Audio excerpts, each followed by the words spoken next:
लखनऊ से खबर बता रहे हैं, बंगाल जीत के बाद बीजेपी का यूपी पर फोकस है। 2027 के चुनाव से पहले ये बड़ा राजनीतिक एक्शन तय है। यूपी में जल्द ही मंत्रिमंडल का विस्तार हो सकता है। 10 मई से पहले कैबिनेट विस्तार की संभावना है। 15 मई तक संगठन में बड़े बदलाव संभव है और युवा चेहरों को मंत्रिमंडल में मौका मिल सकता है। उम्रदराज मंत्रियों की छुट्टी हो सकती है। जातीय समीकरण साधने पर बीजेपी का फोकस नजर आ रहा है। लखनऊ से दिल्ली तक मंथन का दौर पूरा होगा। चुनावी रणनीति के तहत ये मंत्रिमंडल का विस्तार होगा। संगठन और सरकार में एक साथ बदलाव की तैयारी है। 10 से 15 मई के बीच 2 बड़े फैसले ले सकती है बीजेपी। अप्रैल भर चली बैठकों के बाद अब फैसले की तारीख करीब है। लेकिन खास बात इस बार यह है कि युवा चेहरों को मंत्रिमंडल में मौका मिल सकता है, यानी कि उम्रदराज मंत्रियों की छुट्टी हो सकती है। इसी के साथ बात करें तो जातीय समीकरण साधने पर भी बीजेपी फोकस नजर आ रही है। लखनऊ से दिल्ली तक मंथन का दौर अब पूरा हुआ है। चुनावी रणनीति के चलते मंत्रिमंडल का विस्तार होगा। संगठन और सरकार में एक साथ बदलाव की तैयारी हो रही है। अधिक जानकारी के लिए हमारे साथ संवाददाता राशिद सिद्दीकी जुड़ गए हैं। राशिद, 10 मई से पहले कैबिनेट विस्तार हो सकता है। अब फोकस जो है 2027 के चुनाव पे नजर आ रहा है। बंगाल जीत के बाद अब 2027 के जो चुनाव होंगे, जो वहां पे क्या साधना है, क्या समीकरण यहाँ पर बैठ रहे हैं, उन सब चीजों पर अब बीजेपी फोकस नजर आ रही है। लेकिन खास बात मुझे इसमें ये लगी है कि युवा चेहरों को यहाँ पर मौका मिल सकता है। सबसे पहले तो बात करेंगे क्या संभावना यहाँ पर बन सकती है और किस पे फोकस जब बीजेपी नजर आ रही है। देखिए, बिल्कुल साची, बंगाल जीत के बाद लगातार बीजेपी के अंदर जो बैठक का दौर है वो चालू हो गया। अगर हम बात करें राजधानी लखनऊ से लेकर दिल्ली तक जो बैठक है वो कहीं ना कहीं से साफ तौर पर देखी जा सकती है। बात करें उत्तर प्रदेश के दोनों डिप्टी सीएम जिस तरह से अभी हाल ही दिल्ली में गए थे, उन्होंने वहां पर जो वहां के राष्ट्रीय अध्यक्ष है नितिन नवीन, उनसे मुलाकात की। वहां पर सभी वहां बड़े बड़े जो पार्टी के नेता हैं भारतीय जनता पार्टी की, उनसे बात की। तो कहीं ना कहीं से देखिए अब लगातार उत्तर प्रदेश पर पूरी निगाह है, क्योंकि जाहिर सी बात है 2027 जिस तरह से देखा जा रहा है कि उत्तर प्रदेश के अंदर, क्योंकि बंगाल चुनाव के बाद इस तरह सभी विपक्ष पार्टियां अब एक्टिव मोड पे हो गई और लगातार चाहे वो चुनाव चाहे जमीनी स्तर पर हो, चाहे वो राजनीतिक स्तर पर हो, सभी तरह का देखा गया है।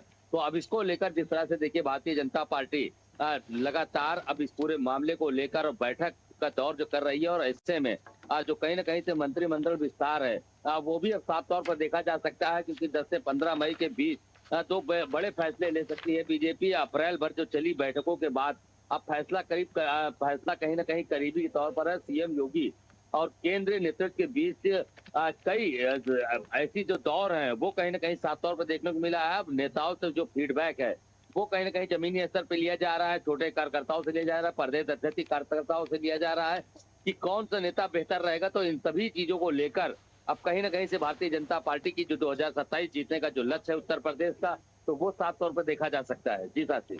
बिल्कुल राशिद, देखिए सरकार और संगठन दोनों की बात हो तो कहीं ना कहीं बड़े बदलाव यहाँ पर नजर आ सकते हैं। अब 2027 पर फोकस यहाँ पर बीजेपी सरकार कर रही है। जातीय समीकरण साधने पर कहीं ना कहीं बीजेपी अब फोकस नजर आ रही है। और एक और इसमें खास बात ये जुड़ गई है कि युवा चेहरों को यहाँ पर मौका मिल सकता है, यानी कि जो उम्रदराज लोग हैं, जो उम्रदराज मंत्री वहां पर है, अब उनकी छुट्टी हो सकती है। और युवाओं को आगे बढ़ाने की मतलब सरकार जो है यहाँ पर कवायद जो चलती हुई नजर आ रही है। और क्या संभावना यहाँ पर जताई जा रही है, क्या यहाँ पर मुख्य बदलाव जो है वो नजर आ सकते हैं?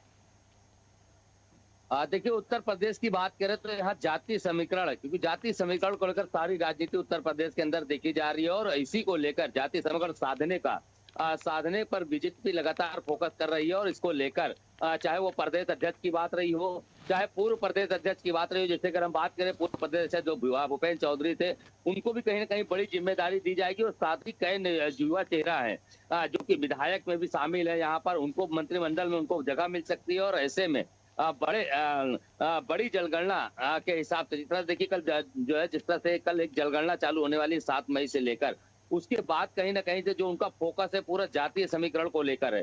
तो कहीं ना कहीं साफ तौर पर देखा गया है कि भारतीय जनता पार्टी इस बार युवा और चेहरों को लेकर आगे उतरने वाली है। और उसमें खास करके एक ही जाति की अगर हम बात करें तो उनको लेकर देखिए बात करें अगर हम पंकज जो है मौजूदा इस समय प्रदेश अध्यक्ष के पंकज चौधरी की, तो कहीं ना कहीं से वो भी कहीं ना कहीं एक जातीय से निकल कर आते हैं। उसके बाद से उस तरह तमाम और उनकी जो लगातार कई ऐसी बैठक पूरे अप्रैल भर में देखी गई है। लगातार मार्च में भी कई बैठक उन्होंने किया था, कई छोटे जिले भी गए।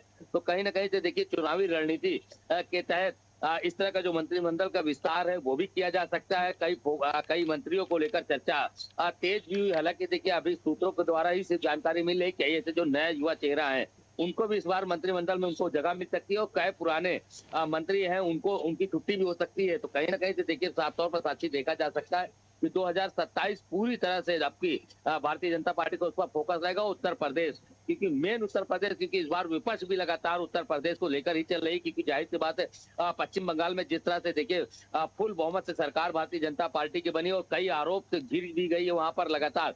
लेकिन इस बार यहाँ उत्तर प्रदेश में किसी प्रकार कोई कमी होना नहीं देना चाहती, इसलिए जाति समीकरण हो, चाहे वो युवा चेहरा हो, चाहे वो समुदायों के बीच में हो, तो इस तरह में लगातार बदलाव भारतीय जनता पार्टी के अंदर देखने को साफ तौर पर मिलेगा। बिल्कुल राशिद, देखिए डबल इंजन की सरकार चल रही है उत्तर प्रदेश में, बीजेपी की सरकार यहाँ पर है और मुख्यमंत्री योगी आदित्यनाथ के कार्यकाल की सभी जगह सराहना होती है। जिस प्रकार से प्रचार प्रसार के लिए वे पश्चिम बंगाल वहां पर गए थे तो उनके जो बुलडोजर जो एक्शन होता है वो काफी यहाँ पर चर्चाओं में रहा था और पश्चिम बंगाल तक भी उनका बुलडोजर एक्शन अगर हम तस्वीरें अब देखें तो वो भी पहुंच गया है अब। लेकिन कहीं ना कहीं इसमें जो विपक्ष है कांग्रेस की भी अगर हम खास करके बात करें तो विपक्ष की भी कुछ तैयारियां अगर देखने के लिए मिल सके या उनके खेमे में क्या यहाँ पर कवायद लगाई जा रही, क्या वहां पे भी कोई संभावना जताई जा रही, किस प्रकार से विपक्ष अब अपनी मजबूती के साथ सरकार के सामने, सत्ता सरकार के सामने खड़े रहने के लिए तैयार है?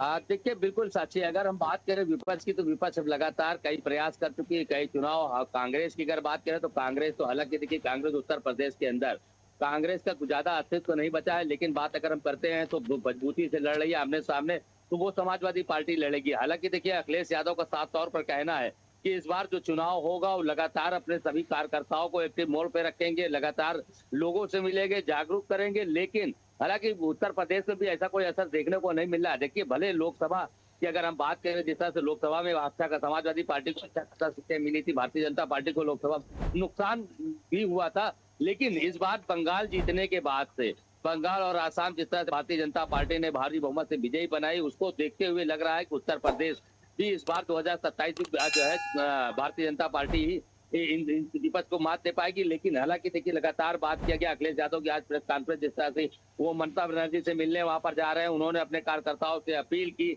हालांकि तमाम आरोप लग रहे हैं वोट चोरी से लेकर तमाम तरह के वहां पर दंगा समझा हर चीज को लेकर। लेकिन कहीं ना कहीं से देखिए उत्तर प्रदेश अगर हम बात करते हैं तो योगी आदित्यनाथ की सरकार में जिस तरह से देखिए बुलडोजर को बहुत महत्व दिया गया और यही बुलडोजर है कि आज पश्चिम बंगाल में भी कई जगह चलते हुए देखिए वीडियो भी लगातार आ रहे हैं सामने। तो कई जगह से इस चीजों को लेकर हालांकि देखिए आप विपक्ष लगातार निशाना साध रही है, सर जो है लगातार विपक्ष हमला बोल रही है कि कहीं ना कहीं जो इनकी पार्टी वहां पर बंगाल में बनी है, बंगाल में लगातार हिंसा हो रहा है, वहां पर लोगों के घर तोड़े जा रहे हैं। हालांकि इसका कोई उत्तर प्रदेश में असर होता हुआ दिख नहीं रहा है और 2027 जिस मजबूती से भारतीय जनता पार्टी इस बार चुनाव लड़ने जा रही है, वो कहीं ना कहीं इस बार विपक्ष एक बार फिर कहीं ना कहीं करारी हार का सामना देखना पड़ सकता है उसको। बिल्कुल राशिद, देखिए कहीं ना कहीं अगर विपक्ष में बात करें, कांग्रेस हो चाहे समाजवादी पार्टी हो, अब उनको भी तैयार यहाँ पे रहना पड़ेगा क्योंकि भारतीय जनता पार्टी पर जीत का खुमार तो देखने के लिए मिल रहा है, लेकिन अब विपक्ष को भी अब उतनी ही मजबूती के साथ आगे आना होगा मुकाबला करने के लिए। अब किस प्रकार से क्या संभावना जो भी यहाँ पर जताई जा रही है 10 से 15 मई के बीच में अब ये सारे फैसले होंगे, बदलाव देखने के लिए मिलेंगे, तो तारीखों का इंतजार करना पड़ेगा। बहुत धन्यवाद आपका हमारे साथ जुड़ने के लिए। ताज़ा खबरों के लिए लाइक, फॉलो और यूट्यूब पर सब्सक्राइब कर बेल आइकन दबाएं। साथ ही हर अपडेट के लिए विजिट करें स्वदेशलाइव.com।